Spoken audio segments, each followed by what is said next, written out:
اللهم صل على محمد وعلى آل محمد كما صليت على إبراهيم وعلى آل إبراهيم إنك حميد مجيد.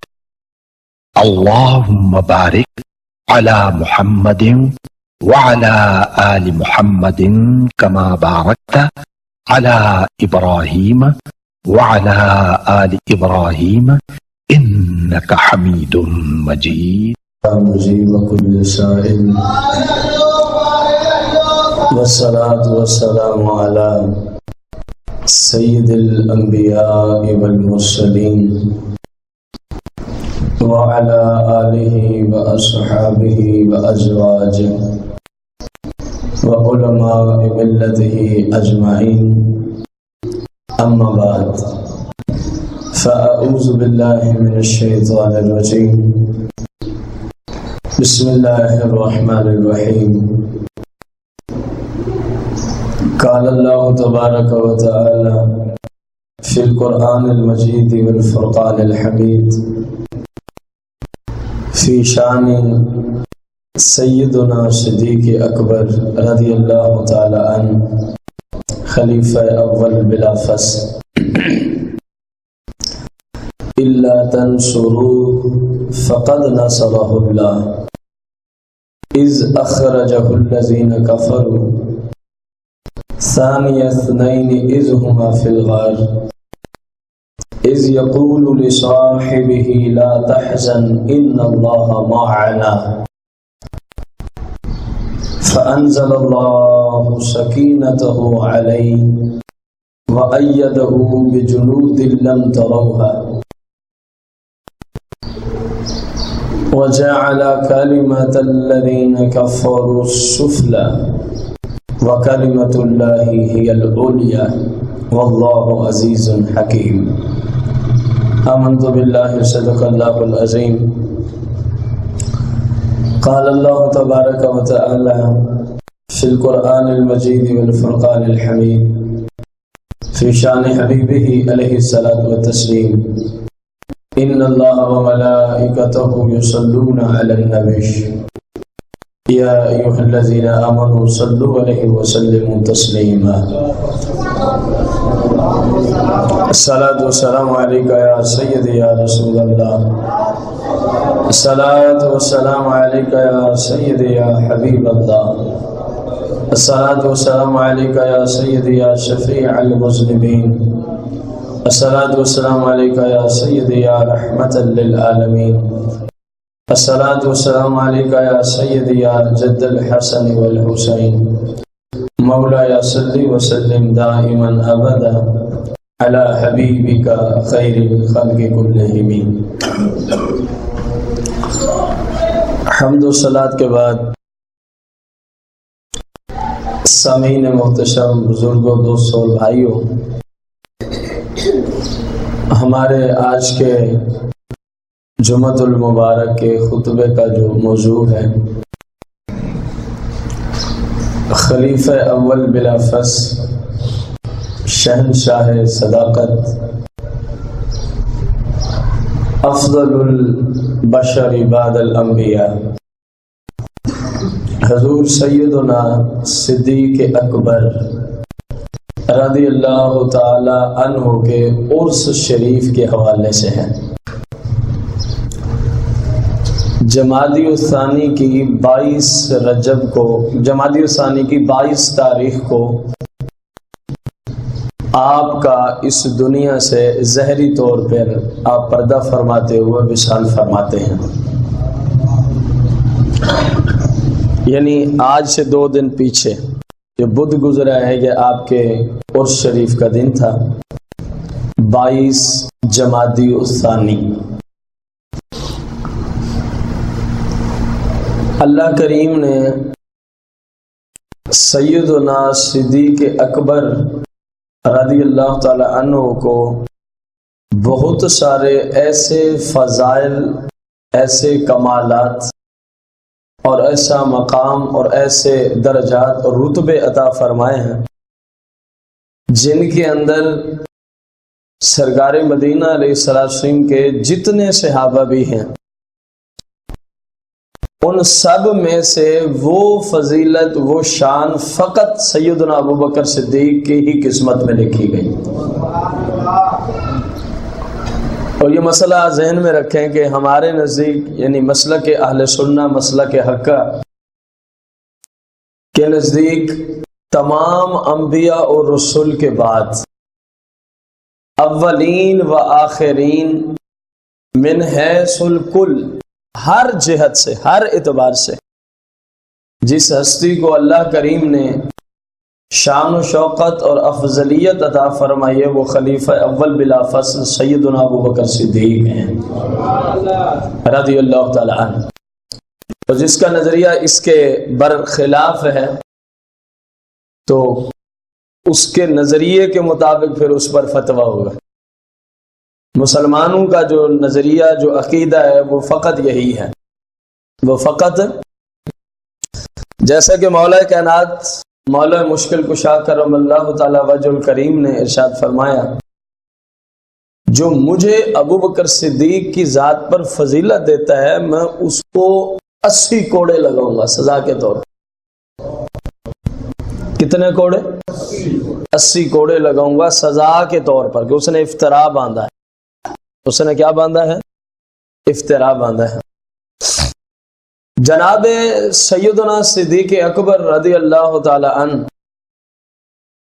سرکار علیہ السلام کے 1,24,000 یا 2,24,000 یا کم و بیش صحابہ کرام ہیں رسول کریم علیہ السلام کے، اور ان میں جس ہستی کی صحابیت کا ذکر قرآن میں ہے نا وہ فقط ابو بکر صدیق کی ذات ہے. اور کسی بھی ہستی کے صحابی ہونے کا ذکر قرآن میں نہیں ملے گا. یعنی جیسے سیدنا فاروق اعظم صحابی ہیں، حضرت عثمان بن عفان بھی صحابی، مولا کائنات بھی صحابی، حسنین کریمین بھی صحابہ میں شامل، سیدہ فاطمہ الزہرا بھی، لیکن اسی طرح اور تمام صحابہ، لیکن جس کی صحابیت کا ذکر قرآن کرتا ہے وہ صرف ابو بکر صدیق کی ذات ہے.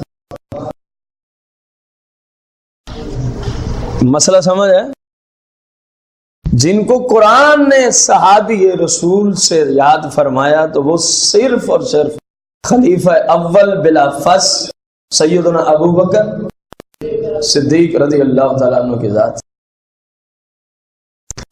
ہم اس آیت کو لے آئیں گے جو ہم نے تلاوت کی ہے لیکن خطبے کے اختتام پر. جناب سیدنا ابو بکر صدیق رضی اللہ تعالی عنہ آپ جو ہے وہ نبی کریم رؤوف رحیم علیہ السلام کے حقیقی جانشین، اور سرکار علیہ الصلوۃ والسلام نے جس وقت ظاہری طور پہ اس دنیا سے پردہ فرمایا تو پہلے خلیفہ سیدنا ابو بکر تمام صحابہ و اہل بیت کے اتفاق سے، تمام صحابہ و اہل بیت کے، کوئی اس کے خلاف کہتا ہے تو وہ کذاب ہے. اگر کوئی اس خلافت پہ اس کے خلاف بات کرتا ہے تو وہ کذاب ہے، وہ قرآن و حدیث کو جھٹلانے والا شخص ہے. وہ قرآن و حدیث کو ابو بکر صدیق رضی اللہ تعالیٰ عنہ کا جو اسم مبارک ہے وہ ہے عبداللہ. آپ کا نام کیا ہے؟ عبداللہ. ابو بکر کنیت ہے اور الصدیق یا صدیق اکبر آپ کا لقب ہے. کیسے ملا اس پہ بھی باقاعدہ روایات موجود ہیں.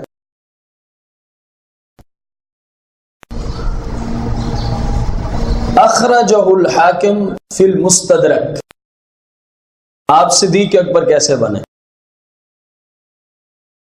ان عائشہ رضی اللہ تعالی عنہا قالت جاء المشرکون الى ابی بکر فقالوا هل لك الى صاحبك.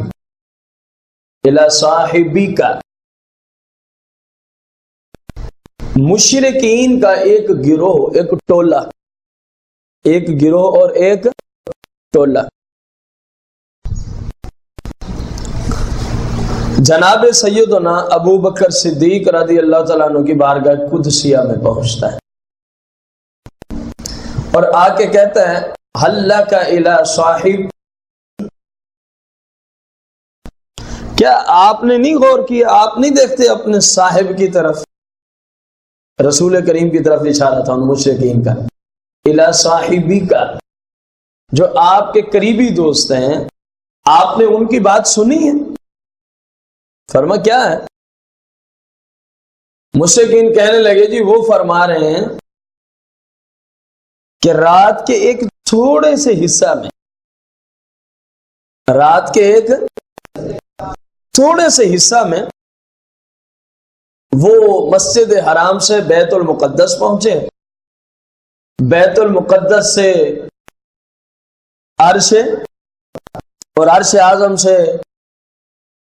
آگے تشریف لے گا جس کا کسی کو پتہ ہی نہیں ہے کہاں تک تشریف لے گا. بلانے والا جانتا ہے یا جس کو بلایا گیا وہ. جو لینے آیا تھا وہ تو خود سدرۃ المنتہا پہ ٹھہرا ہوا ہے. لوگ کہتے ہیں نا یہ سرکار کو تو جبریل راستہ دکھاتے دکھاتے لے گیا. تو چلو مان لیجیے آپ لوگوں کی بات، جہاں تک مکان تھا، مکان میں راستہ تلاش کرنا آسان ہوتا ہے. جہاں تک مکان کی حدیں تھیں وہاں تک تو تھے جبریل. تو جہاں سے لامکان شروع ہوئے تو پھر جبریل کہاں نظر آ رہے ہیں؟ اگر تمہاری بات ہی درست ہے، اب پاگلو، بے ہدایتو، کوئی عقل سے کام لو. جبریل فقط اس لیے آئے تھے عزت و عظمت، شان و شوقت کی خاطر، کہ فرشتوں کا جو سردار ہے وہ آپ کی سواری کی لگام اور رسی کو پکڑنے والا ہوگا. وہ آپ کا نوکر بن کے آپ کے ساتھ چلے گا، آپ کا نوکر بن کے آپ کے ساتھ. راستے کا کوئی مسئلہ نہیں تھا، راستے کا کوئی مسئلہ نہیں تھا.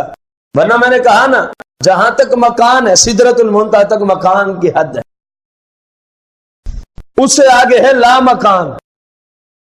تو مکان کا راستہ تلاش کرنا آسان ہے یا لا مکان کا؟ مکان کا. تو سرکار علیہ السلام کو اگر راستے کی کوئی ضرورت تھی تو پھر لا مقام میں بھی جاتا. اور تمہارے جیسے بے ہدایتوں کو سمجھانا مقصود تھا، جو کہتے ہیں جی یہ ممکن ہی نہیں ہے کہ رسول کریم صلی اللہ علیہ وسلم نور ہوں. تمہارے جیسے بے ہدایتوں کو سمجھانا مقصود تھا. چلو جبریل تو نور ہے نا، تم بھی مانتے، بلکہ کہتے ہو کہ نوریوں کا بھی رب نے یہ بھی تمہیں بتانا تھا کہ جو نوریوں کا سردار ہے نا وہ تو کہہ رہا ہے کہ آگے 1 انچ بھی بڑھوں گا تو جل کے راکھ ہو جاؤں گا. آگے تجلیات اور آگے جلال انوار کا سسٹم ہے. اور جن تجلیات کو، جن انوار کو، جس جلال کو نوریوں کے سردار سے برداشت سے کام باہر ہے تو بشر نے کیسے برداشت کر لیا ہوگا؟ تمہارے جیسے بے ہدایتوں کو سمجھانا مقصود تھا کہ اگرچہ جبریل بھی نور ہے لیکن وہ ان کے نور کا پتہ نہیں کتنا حصہ ہے، اس لیے تو کھڑا ہو گیا. جن کا سارا ہی نور ہے فرمایا کوئی مسئلہ ہی نہیں ہے، تو دیکھی والی ہی صورت ہے. ہم تو آتے جاتے رہتے ہیں، ہم تو آتے جاتے رہتے ہیں، تجھے ادھر ہی ٹھہر جا میں چلا. انہوں نے کہا جی اتنی دیر میں خفیف رات کے حصے میں آپ کے دوست کا گمان ہے کہ وہ گئے بھی ہیں اور واپس. ابو بکر صدیق رضی اللہ تعالیٰ عنہ کے جملے سننے کے قابل ہیں. قال او قال ذالک، قال او قال ذالک، کہا یہ تم کہہ رہے ہو یا انہوں نے بھی ایسے فرمایا ہے؟ جملے سننے کے قابل ہے. کہا یہ مشرکو تم کہہ رہے ہو یا میرے آقا نے بھی کہا ہے، فرمایا ہے کہ میں ہو کے آیا ہوں؟ انہوں نے کہا جی وہ خود فرماتے ہیں. فرمایا خود فرماتے ہیں تو پھر ٹھیک ہے، خود فرماتے ہیں تو پھر فرمایا پھر کوئی پریشان؟ یہ بےایمان تو آئے تھے نا کہ ان تک ابھی بات نہیں پہنچی، وہ سرکار کو ملے ہی نہیں ہے، تو چلو جائیں گے، تو وہ کیسے مانیں گے اس بات کو؟ انہیں کیا پتا کہ عاشق اکبر ہے، انہیں کیا پتا؟ یہ تو عاشق اصغر بھی ماننے کے لیے تیار ہے، جنہوں نے وہ زمانہ ہی نہیں پایا، جنہوں نے سرکار دو جہاں کو بالمصافہ دیکھا تک نہیں، فیس ٹو فیس زیارت تک نہیں ہوئی، یہ تو وہ ماننے کے لیے تیار ہے اور قیامت تک مانتے۔ یہ سارے عاشق اصغر کی لائن میں کھڑے ہیں۔ جاہلو، تمہیں کیا پتا جس کی بارگاہ میں تم پہنچے ہو یہ عاشق اکبر ہے، عاشق اکبر ہے، عاشق رسول کائنات فخر موجودات علیہ السلام کے خلاف منصوبہ بنا کے گئے تھے، آگے وہ تھپڑ رسید کیا جناب ابوبکر صدیق نے، سب کے منہ خراب ہوئے اور واپس لوٹ گئے، سب کے منہ خراب ہوئے اور واپس لوٹ گئے۔ تو بس اسی وجہ سے سرکار مدینہ علیہ السلام نے آپ کو صدیق کا لقب عطا فرما دیا، آپ کو صدیق کا، فَلِذَلِكَ سُمِّيَ الصِّدِّيقُ۔ امام جلال السیوطی شافعی رضی اللہ عنہ فرماتے ہیں اسی وجہ سے عبداللہ کو لقب کون سا مل گیا؟ صدیق کا۔ کون سا ملا؟ صدیق کا۔ ایک اور روایت ہے، قال یا جبرائیل، جب سرکار معراج سے واپس تشریف لانے لگے تو سرکار نے جبریل سے فرمایا، اے جبریل، ان قومی لا یصدقونی، جن کے ہاں میں بھیجا گیا ہوں انہوں نے اس بات کی تصدیق نہیں کرنی کہ میں معراج کر کے آیا ہوں، میں معراج کر کے آیا ہوں۔ یہ جو مکے والے ہیں نا مشرکین، انہوں نے کبھی بھی اس بات کو ماننا نہیں ہے۔ جبریل آگے عرض کرتے ہیں کالا یصدقو کا ابو بکر، یا رسول اللہ کوئی مانے نہ مانے ابو بکر صدیق ضرور مان جائے گا۔ ابھی سرکار واپس ہی تشریف نہیں لائے، وہیں آسمانوں پہ جبریل سے بات کی کہ یہ چند گھڑیوں میں اتنا طویل سفر اور اتنا طویل ملاقات اور گفتگو اور کلام، کم از کم میں ان کو دیکھ چکا ہوں جو مکے کے مشرک ہیں، انہوں نے ماننا، معراج کے سفر کو انہوں نے ماننا۔ تو جبریل نے عرض کی یا رسول اللہ عاشق اکبر جو کھڑا ہے ابو بکر صدیق ضرور مان لے گا، ابو بکر صدیق اس بات کو ضرور مان لے گا۔ تیسری حدیث مبارکہ امام دار قطنی اور امام حاکم اس کو روایت کرتے ہیں جناب مولا کائنات سے، سمیعت علی یقول علی المنبر، راوی کہتے ہیں میں نے خود جناب مولا کائنات کو فرماتے ہوئے سنا ہے علی المنبر، کس حالت پہ؟ منبر رسول پہ بیٹھ کے یہ مولا کائنات سے میں نے جملے سنے ہیں۔ جملے کون سے ہیں؟ مولا کائنات نے ارشاد فرمایا ان اللہ سما ابا بکر علی لسان نبیہ صدیقہ، مولا کائنات نے منبر پہ بیٹھ کر رسول کریم صلی اللہ علیہ وسلم کے عاشق اکبر، خلیفہ اول بلا فس، افضل البشر بعد الانبیاء من حیث الکل، جناب ابوبکر صدیق کی شان بیان کر رہے ہیں مولا کائنات، بیٹھے کہاں ہیں؟ منبر پر۔ کوئی دشمن بھی دشمن کی شانیں بیان کرتا ہے؟ تو جن لوگوں نے ان نفوس قدسیہ کے مابین ایسا زہر گھولا ہے، سمجھے وہ دشمن اہل بیت بھی ہیں، وہ دشمن صحابہ بھی ہیں۔ مولا کائنات منبر پہ بیٹھ کے لوگوں کو جناب ابوبکر صدیق کی شان سنا رہے ہیں، اور سناتے ہوئے ایک جملہ بولا کہ کیا جملہ ہے؟ فرمایا ان اللہ، بے شک اللہ نے، سما، نام رکھا ہے ابا بکر، ابو بکر کا، علی لسان نبی ہی، اپنے نبی کی مقدس زبان پر۔ کیا لقب عطا فرمایا رب نے سرکار کی زبان سے؟